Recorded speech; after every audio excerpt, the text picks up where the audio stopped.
दानवीर कर्ण। कर्ण कुंती का पुत्र था। पांडु के साथ कुंती का विवाह होने से पहले ही इसका जन्म हो चुका था। लोक लज्जा के कारण उसने ये भेद किसी को नहीं बताया और चुपचाप एक पिटारी में रखकर उस शिशु को अश्व नाम की नदी में फेंक दिया था। इसके जन्म की कथा बड़ी विचित्र है। राजा कुंतीभोज ने कुंती को पाल पोस कर बड़ा किया था। राजा के यहाँ एक बार महर्षि दुर्वासा आए। कुंती से उनका बड़ा सत्कार किया और जब तक वे ठहरे उन्हीं की सेवा शुश्रूषा में रही। इसकी इस श्रद्धा भक्ति से प्रसन्न होकर महर्षि ने उसे वार दिया कि वह जिस देवता को मंत्र पढ़कर बुलाएगी वही आ जाएगा और उसको संतान भी प्रदान करेगा। कुंती ने नादानी के कारण महर्षि के वरदान की परीक्षा लेने के लिए सूर्य नारायण का आवाहन किया। बेस उसी क्षण सूर्यदेव वहां आ गए। उन्हीं के सहवास के कारण कुंती के गर्भ से कर्ण का जन्म हुआ। जब पिटारी में रखकर इस शिशु को उसने फेंक दिया तो वह पिटारी बहती हुई आगे पहुंची। वहां अधीर्त ने कौतूहलवश उसे उठा लिया और खोलकर देख तो उसमें एक जीवित शिशु देखकर वह आश्चर्य करने लगा। अधीर्त उस शिशु की निरीह अवस्था पर करुणा करके उसे अपने घर ले आया और उसका पालन पोषण करने लगा। उसने उसे अपनी संतान समझा। बालक के शरीर पर कवच कुंडल देखकर उसको और भी अधिक आश्चर्य हुआ और तभी उसे लगा कि वह बालक कोई होनहार राजकुमार है। उसने उसका नाम वसुसेन रखा। वसु का अर्थ है धन। कवच कुंडल रूपी धन उसके पास था। विधाता ने ही उसको इसे दिया था, इसलिए उसका नाम वसुसेन उचित ही था। वसुसेन जब कुछ बड़ा हुआ तो उसने शास्त्रों का अध्ययन करना आरंभ कर दिया। वह सूर्य का उपासक था। प्रातः काल से लेकर संध्या तक वह सूर्य की उपासना ही किया करता था। दानी भी बहुत बड़ा था। उपासना के समय कोई भी आकर उससे जो कुछ भी मांगता वह बिना हिचकिचाए उसको दे देता था। अमूल्य से अमूल्य वस्तु से उसको मोह नहीं था। उसका गौरव तो दानवीर कहलाने में था और अपने कृत्यों से उसने वास्तव में ये सिद्ध भी कर दिया कि वह दानवीर था। उसके समान दानी कौरवों और पांडवों में और कोई नहीं था। उसका परिचय तो हमें उस समय मिलता है जब इंद्र ब्राह्मण का वेश धारण करके उसके पास उसकी अमूल्य निधि कवच कुंडल मांगने गया था। उस समय कर्ण ने देवराज का स्वागत किया था और सहर्ष अपने कवच कुंडल उतार कर दे दिए थे। दान करते समय अपने हित या हित विचार वह नहीं करता था। यद्यपि सूर्य भगवान पहले उसे मना कर चुके थे कि वह इन कवच कुंडलों को किसी को भी न दे, लेकिन दानवीर कर्ण किसी याचक को निराश करके वापस लौटाना तो जानता ही नहीं था। कर्ण के इस साहस के कारण ही उसका नाम वैकर्तन पड़ा था। यदि इस कवच कुंडलों को वह नहीं देता तो कोई भी योद्धा उसे युद्ध में परास्त नहीं कर सकता था। इंद्र ने अर्जुन के हित के लिए ही इनको मांगा था, क्योंकि इनके बिना अर्जुन कभी भी उसे नहीं हरा सकता था। फिर भी उसके इस अद्वितीय गुण से प्रभावित होकर इंद्र ने उसको एक पुरुष घातिनी अमोघ शक्ति दी। उस शक्ति से सामने का योद्धा किसी भी हालत में जीवित नहीं बच सकता था और उसको कर्ण ने अर्जुन के लिए रखा था। लेकिन श्री कृष्ण ने चाल चली और कर्ण की उस शक्ति को घटोत्कच पर चलवाकर अर्जुन के जीवन पर आए इस खतरे को सदा के लिए मिटा दिया। घटोत्कच जो आकाश में विचरण करके कौरवों पर अग्नि की वर्षा कर रहा था और जिसने एक बार तो सारी सेना को पूरी तरह विचलित कर डाला था, शक्ति लगते ही निर्जीव होकर पृथ्वी पर गिर पड़ा। धनुर्विद्या में कर्ण अर्जुन के समान ही कुशल था। एक बार जब महाराज धृतराष्ट्र की आज्ञा से कौरव पांडवों की अस्त्र शिक्षा की परीक्षा के लिए एक समारोह किया गया था, तो अर्जुन ने अपने अस्त्र शिक्षा के कौशल से सबको चकित कर दिया था। उसने ऐसी ऐसी क्रियाएं कर दिखाई थी कि किसी भी योद्धा की हिम्मत नहीं होती थी कि उसका जवाब दे सके। एक विजेता की तरह के कौशल दिखाकर वह प्रशंसा लूट रहा था।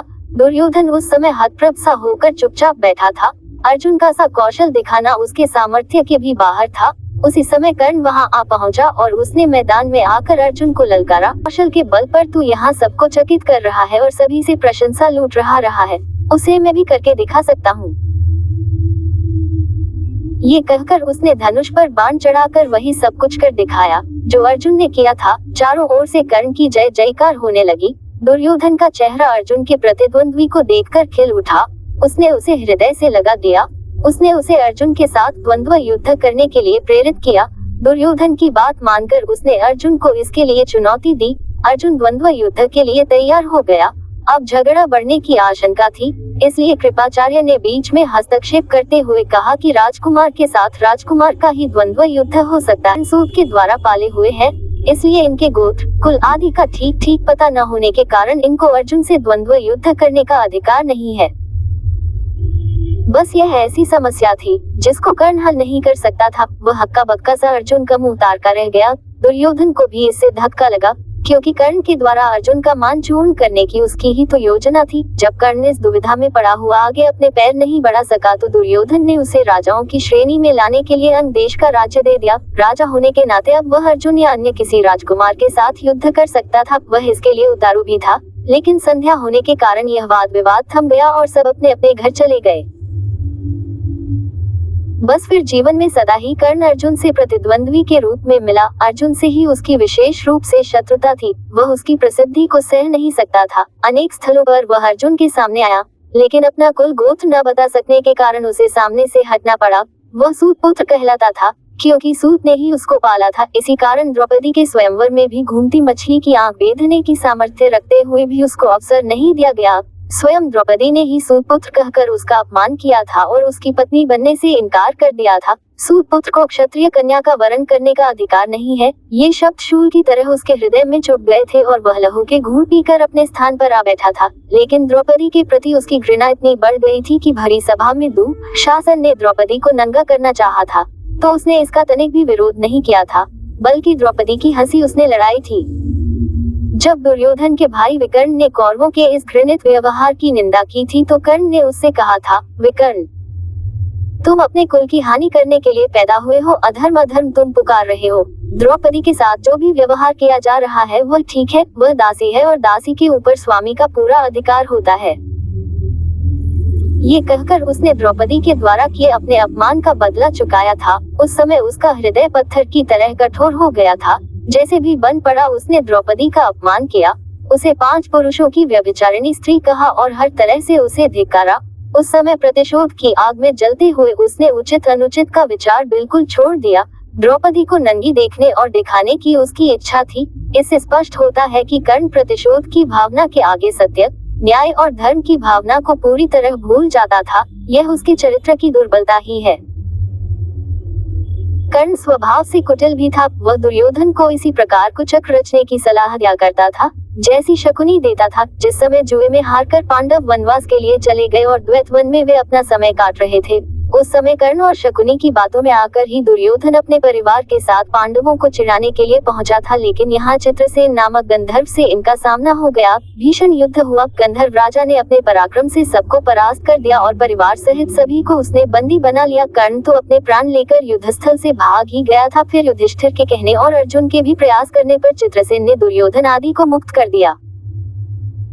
कर्ण अहंकारी भी बहुत था। उसे अपने पराक्रम पर बड़ा घमंड था और बार बार दुर्योधन को प्रसन्न करने के लिए वह कहा करता था कि वह एक क्षण में ही अर्जुन को मार गिराएगा। इसके लिए भगवान परशुराम द्वारा सिखाए हुए अपने अस्त्र कौशल की दुहाई देता था। यहाँ तक कि भीष्म पितामह, गुरु द्रोणाचार्य आदि के सामने भी वह अपनी शेखी बघाड़ने से बाज नहीं आता था। एक दिन पितामह से न रहा गया। उन्होंने इसे फटकारते हुए कहा, दुरभिमानी कर्ण, व्यर्थ की बात क्यों किया करता है। खांडव दाह के समय श्री कृष्ण और अर्जुन ने जो वीरता प्रकट की थी उसको याद करके तुझे लज्जित होना चाहिए। क्या तू श्री कृष्ण को साधारण व्यक्ति समझता है? वे अपने चक्र से तेरी उस अमोघ शक्ति को खंड खंड कर देंगे। व्यर्थ दम करना एक सच्चे वीर का गुण नहीं है। पितामह की यह बात सुनकर कर्ण क्रोध हो उठा और उसने झल्लाकर अपने शस्त्र फेंक दिए और कहा, पितामह ने सभी के सामने मुझे लज्जित किया है। अब तो इनकी मृत्यु हो जाने पर ही मैं अपना पराक्रम दिखाऊंगा। इसी दुराग्रह के कारण जब तक भीष्म पितामह जीवित रहकर युद्ध करते रहे, कर्ण ने युद्ध में हाथ नहीं बटाया। जब उसने सुन लिया कि वे धराशायी हो चुके हैं, उस क्षण प्रसन्न होकर वह दुर्योधन के पक्ष में आकर शत्रु से युद्ध करने लगा। गुरु द्रोण के पश्चात कौरव सेना का तीसरा सेनापति वही था। इस वृतांत से यही स्पष्ट होता है कि वह अत्यधिक क्रोधी स्वभाव का था। सदा अहंकार में उसकी बुद्धि डूबी रहती थी और इस कारण बुद्धिमानों की बातें भी बुरी लगती थी। इसके विपरीत अर्जुन धीर बुद्धि और विनयशील था। इस सब के होते हुए भी कर्ण अपनी बात का धनी था। जो कुछ भी वचन वह दे देता था उससे हटना तो वह जानता ही नहीं था। श्री कृष्ण ने उसे यह बता दिया था कि वह कुंती का ज्येष्ठ पुत्र है और साथ में उन्होंने उससे पांडवों की ओर मिल जाने का आग्रह भी किया था। लेकिन सब कुछ सुनकर भी उसने दुर्योधन के साथ विश्वासघात करना उचित नहीं समझा। श्री कृष्ण ने कहा था, कर्ण, भाइयों के विरुद्ध लड़कर उनको मारने की कामना करना पाप है। इसलिए तुम कौरवों का साथ छोड़कर पांडवों का पक्ष ले लो। युधिष्ठिर तुम्हें अपना अग्रज मानकर अपना जीता हुआ साम्राज्य तुम्हें ही दे देंगे। कृष्ण की यह प्रलोभन भरी बातें सुनकर भी कर्ण अपने वचन पर दृढ़ रहा और कहने लगा, श्री कृष्ण, दुर्योधन के साथ विश्वासघात करना सबसे बड़ा पाप है। यदि मैं उसकी मित्रता को तोड़कर पांडवों की ओर मिल जाऊंगा तो सब यही कहेंगे कि कर्ण अर्जुन से डरकर उनकी ओर मिल गया है। फिर मैं ऐसा क्या करूं? मेरी माँ ने तो मुझे मारने का सारा प्रबंध कर दिया था। सूत ने ही मुझे उठाया और पाला, इसलिए वे ही मेरे पिता तुल्य हैं। सूतों के साथ मैं कई यज्ञ भी कर चुका हूँ और मेरा विवाह संबंध भी सूतों के परिवार में ही हुआ है। फिर मेरा पांडवों से क्या संबंध रहा? धृतराष्ट्र के घराने में ही दुर्योधन के आश्रित में रहा हूँ और 13 वर्ष तक मैंने उन्हीं का दिया हुआ राज्य किया है। फिर कैसे उनके साथ विश्वासघात कर दूं? दुर्योधन को मेरे ऊपर पूरा विश्वास है। मेरे कहने से ही तो उसने इस युद्ध को मोल लिया है और अर्जुन के प्रतिद्वंद्वी के रूप में दुर्योधन की आशाएं मेरे ऊपर ही तो लगी हुई हैं। इस परिस्थिति में अपने आश्रयदाता और मित्र दुर्योधन को छोड़कर मैं कभी पांडव पक्ष में नहीं मिल सकता।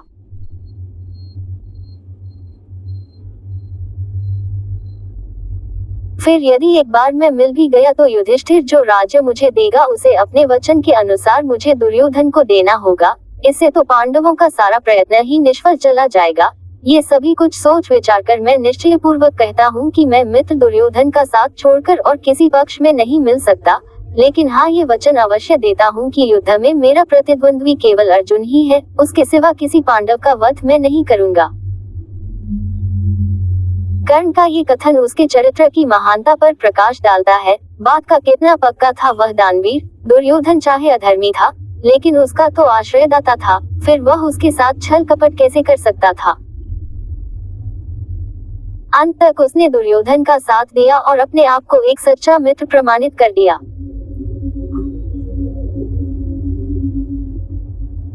कर्तव्य के प्रति कर्ण पूरी तरह कठोर था। वह युधिष्ठिर तथा अर्जुन की तरह सहृदय नहीं था कि पांडवों के विषय में ये ज्ञात होते ही कि ये उसके भाई हैं, युद्ध करना बंद कर दे। एक बार मन में दृढ़ संकल्प करके उसको पूरी तरह निभाना ही उसके जीवन का उद्देश्य था। दुर्योधन की सहायता करना उसका कर्तव्य था। इससे पांडवों के प्रति जागृत हुआ भ्रातृत्व भाव भी उसे विचलित न कर सका और फिर भी अर्जुन के प्रति कठोर और ईर्ष्यापूर्ण दृष्टि उसकी बनी ही रही। यहाँ तक कि स्वयं माता कुंती ने जाकर कर्ण को अपनी ओर मिलाने की इच्छा प्रकट की थी, लेकिन उस समय भी वह वीर अपने पद से विचलित नहीं हुआ।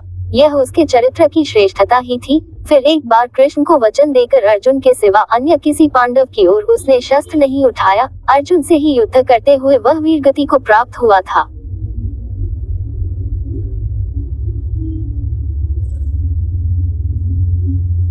महाभारत युद्ध में भी उसकी वीरता देखकर स्वयं श्री कृष्ण उसकी प्रशंसा करने लगे थे। कितनी ही बार वह अर्जुन के रथ को पीछे हटा देता था। जब तक वह सेनापति रहा, अर्जुन बार बार उसके प्रहारों से विचलित हो उठता था। उसकी समझ में नहीं आता था कि वह कैसे इस परम योद्धा को परास्त करे।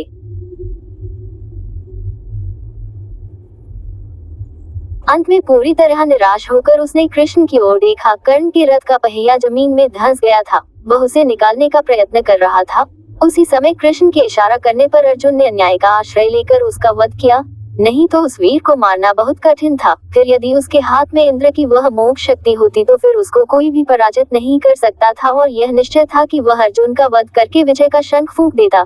लेकिन विधाता की यही गति थी। अमोघ शक्ति को वह पहले ही घटोत्कच पर चला चुका था। अब उसके पास विशेष अस्त्र कोई नहीं था। फिर भी बड़ी कठिनाई से अर्जुन उसे मार पाया था। महाभारत में जहाँ भी उसके पराक्रम का वर्णन आया है वहाँ अर्जुन के बराबर ही उसको पराक्रमी माना गया है और था भी वह इतना ही पराक्रमी।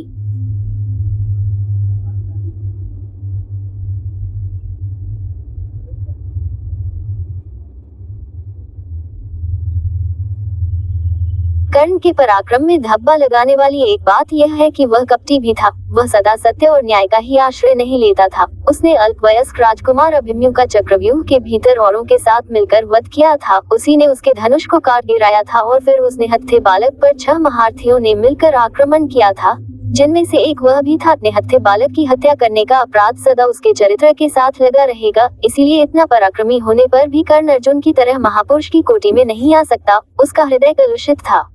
कर्ण के चरित्र पर दृष्टिपात करने से मालूम होता है कि वह किसी दृष्टि से महान था और अपने किन्हीं व्यवहारों के कारण पतित भी था। उसकी महानता उसके दानवीर होने में है, उसके दृढ़ संकल्प होने में है, उसके अपने मित्र और आश्रयदाता के विश्वास पात्र होने में है। लेकिन छल और कपटपूर्ण व्यवहार, व्यर्थ का दंभ और क्रोध उसके चरित्र की गरिमा को कम करते हैं। इतना पराक्रमी था कि उसके मरते ही दुर्योधन का सारा धैर्य टूट गया था और अब उसे अपनी पराजय की आशंका निश्चित लगने लगी थी। और वही हुआ भी। कर्ण की मृत्यु के पश्चात कौरव सेना का विनाश हो गया। स्वयं दुर्योधन भी भीम के द्वारा मार डाला गया। युद्ध में पांडवों को विजय प्राप्त हुई।